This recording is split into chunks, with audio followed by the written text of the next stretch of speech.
Chris. Well, I'm over here talking with Miss Gail Morrill from Gabe downtown. You know, we've been talking about wedding planning. Yes. And so last time we were kind of talking about the reception. And we didn't get finished with it, so I want to start a little bit more on that today. Okay. Just to kind of finish it up. Now, I want to tell you while I'm sitting here at the newsroom desk with me, so if I get talking about news things, just know it's catchy, okay?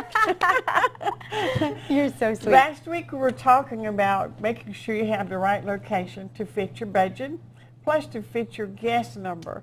And this is something that's really important. And we have so many people, so many places all around the Albany area that is proficient for this. You have the big places like downtown at the Hilton. You have the places over at the new place now at Mary Acres is really nice. We have a wonderful place out at Powers Community. There are just so many places. If you don't know them, just give me a call. We'll go over some of them. Most of them I have your prices for and can help you out with them.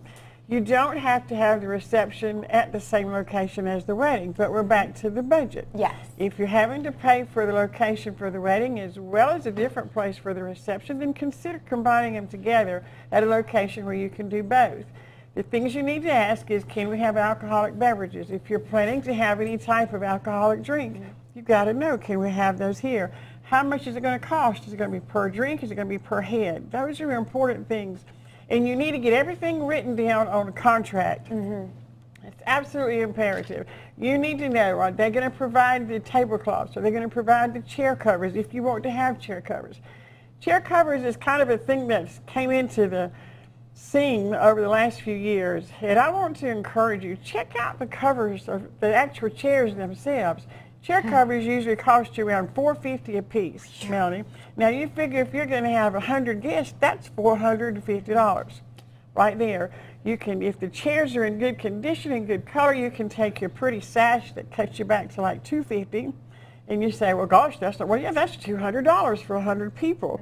Make your pretty bow on it, or you could just put you like a little flower or something on it. Yes, I've seen those. They look really nice. They work out real well, and each way helps to coach your prices back with it. You need to know whether or not where your location is. Do they have the proficient kitchen area for you to have for your caterers to provide the food? Some of the places where you go, they require you to use their caterers. We did a wedding last weekend at one of the locations here, and that's what they require, the locations. Now, next thing you need to find out is leftover food. Do they give it to you for you to take home or not? They tell me that the health department, some of them say, will not allow you to take the extra food home. We had a wedding a few weeks ago where the people had prepared for 150 people to show up. It was a holiday time, and there was only like 40 people that came. Well, it's a huge difference. But I did talk with the people there, because they're not supposed to give it to the wedding couple, and they were very nice. They contacted Anchorage, and Anchorage supposedly went out and picked it up, so the food did not go to waste. And that was a real good thing. But a lot of people won't work with you on doing things like that, so you need to ask all these questions. That takes us back to having a wedding counselor or coordinator. They're pretty much onto these things, and they know how to go down your checklist to plan it all out. Okay. Any questions? Oh, I was going to say, I remember for my wedding, when we had some leftover food, they actually were able to take it to the local homeless shelters. So that was really cool. I was thrilled that was what was to become of the leftover food. So, of course, it was all sugary stuff because we made desserts and things like that. We just had a dessert reception. So they were going high on the sugar there, whoever got it at the homeless shelters. But we're going to be back with Miss Gail in just a little bit, talking more about reception and wedding planning and the next steps that you're to take. You guys stick around. We'll be right back. Chris, I'm back over here with Miss Gail Morrill from Gabe downtown, and we just left off talking more about the reception and kind of figuring out what to do with the leftover food. You were talking about the addictive foods. Yes. I got really rambunctious the other day and made a bunch of batches of walnut brownies. Yum! The best I've ever made too, honey. They were so good.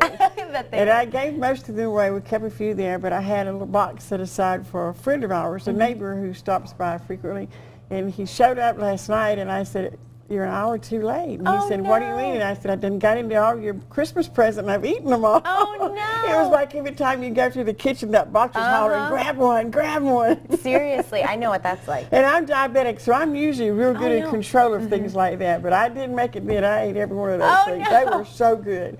But anyway, back to your reception.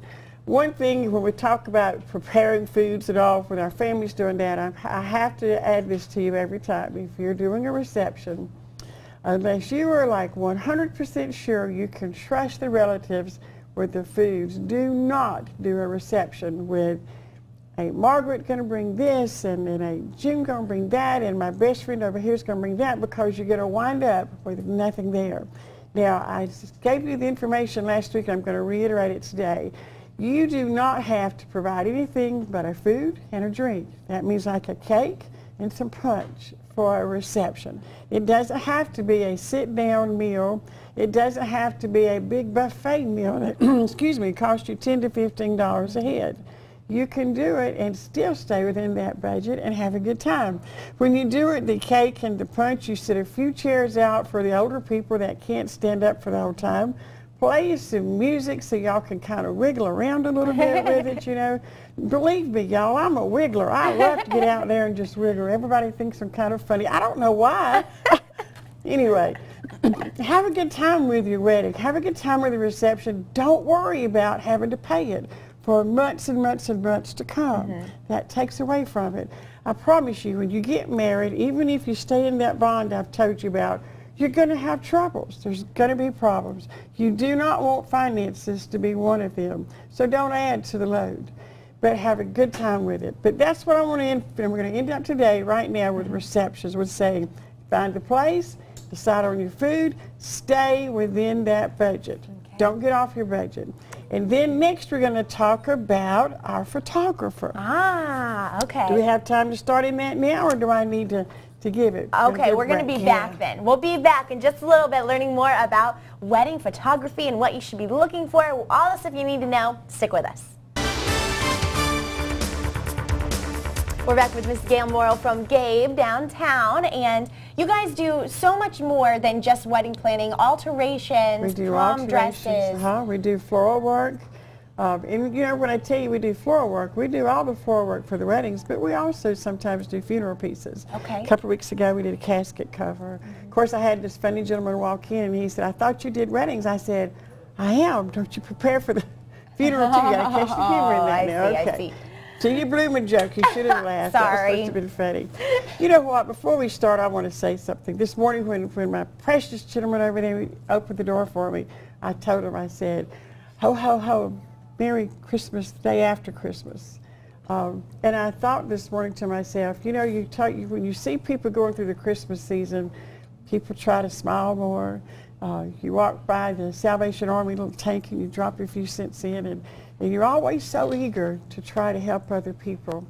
We took several of the little children in our church caroling the other night. We had they were such a blessing. I bet. We went to one of the missionaries here, mission centers here, and I had all the children down the front, all of the adults were back in the back, and for one of the songs I had them sing Silent Night, just one verse of Silent Night, and I looked out there and those people just had tears dripping down their eyes, and they came to me and said, we always cherish this time of the year because we feel loved.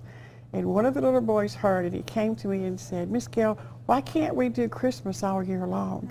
Now, y'all, I'm going to get emotional here for just a minute. But that touched my heart so much. And I thought, you know, today's the day after Christmas, folks, so why get sad and why say, okay, I don't want to do anything for anybody anymore or be there for them? You get a joy when you do for other people, and the Lord blesses you when you're there to do for other people. And He promises you, if you give out, He's going to refill that well. So I'm going to challenge all of you, when you go out today and you're doing the different things in your life, make sure at least one person you're going to be smiling, one different person now, not just the folks you try to be nice with every day, you know, like we are here, but one special person. Just try to be nice and just give them a pleasant moment of joy. Everybody has problems. We all do.